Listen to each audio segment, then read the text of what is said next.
Hey skiers, I'm Jeff from SkiEssentials.com. Welcome to our 2026 ski test. Today we're talking about the Rossignol Sender Sole 102.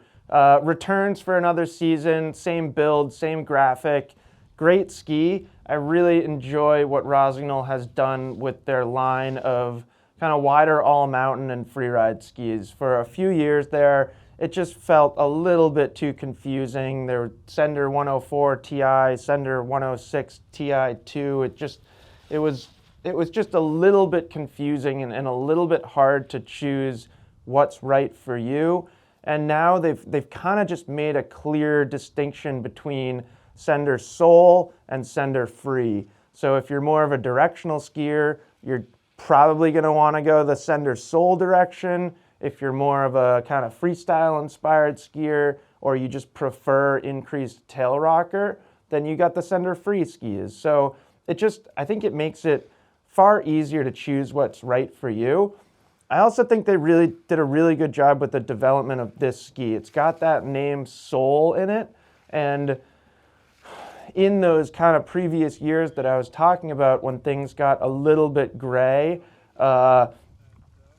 I don't think they had anything that the Sole 7 skier really found worked well for them. And by that I mean like people that have been skiing Sole 7s for a long time. This is certainly different than a Sole 7, but it captures some of the ease of use while infusing it with like some pretty serious strength that the Sole 7 lacked. And yeah, I think they've done that pretty effectively. So it's got a poplar wood core in this thing. That's how they start it. And then it's got metal underfoot. You can actually see it if you've got the ski in your hands. You can see that metal extending to the sidewall of the ski, basically right where my hands are. So it's not a ton of metal, but definitely increases the power underfoot. And that's kind of like the strength of the ski comes from that section. And you feel it when you flex it too. Like up here, it's got some give to it, but then the further back through the ski that you go and even into the tail itself is pretty supportive and not soft. You know, if you flex this like back to back next to a Sender Free 100, that ski has a lot more roundness and like a deeper bend to its flex pattern. They're also like, they're not crazy heavy, nor are they crazy light. This is a 172, 1,968 grams on our scale here. So a little bit heavier than Sole 7s. Sole 7s were pretty darn lightweight skis. Again, I think it accomplishes what it needs to satisfy that Sole 7 skier, and I believe that it does that through shape.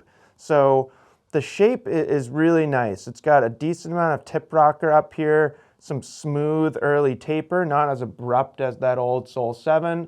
And then in the tail here, from length, there's a good amount of tail rocker, but there's really like no taper, and there's not much splay either. So it gives this ski sort of two personalities. You know, for that Sole 7 skier, what that ski always did really well is it maneuvered exceptionally well. It pivoted really, really well. And when you're pivoting a ski like that, you're not at a high edge angle. So if you're skiing that way on the Sender Sole 102, it feels very quick and very agile. It's very responsive. It's got good torsional stiffness, so it responds quickly to your skier inputs. And yeah, I think like I've seen a lot of people on this ski with that kind of more laid back skiing style. You're not going to go super fast, and you really just enjoy kind of bouncing through the trees or kind of dancing through the trees. Do that really, really well. What this ski can do that the old Sole 7 couldn't do is it feels pretty darn strong too. Like it's like they took the success of the Sender 104 Ti or the Sender 106 and combined that with the success of the Sole 7. Obviously, it's not going to be like quite as good as those skis were in their respective strengths. You know, the Sole 7, exceptionally maneuverable. Sender 106 Ti2, exceptionally strong. Is this as strong as a Sender 106? Not quite. Is it as maneuverable as a Soul 7? Not quite, but it's the fact that it combines both of those things into a really useful, directional, wider all-mountain, narrower freeride ski. That's the success of this ski, and I think people are starting to realize that. It's often hard for a ski like this to really take off in its first year on the market, and I don't think we saw it take off, but I think you're gonna start to see people gravitating to the Rossignol collection of specifically freeride skis more often in the coming years, because they've done a really good job with them, and it's pretty easy, like I was saying, to figure out which one's right for you. Like Sender Free 100, that's the one that's right for me.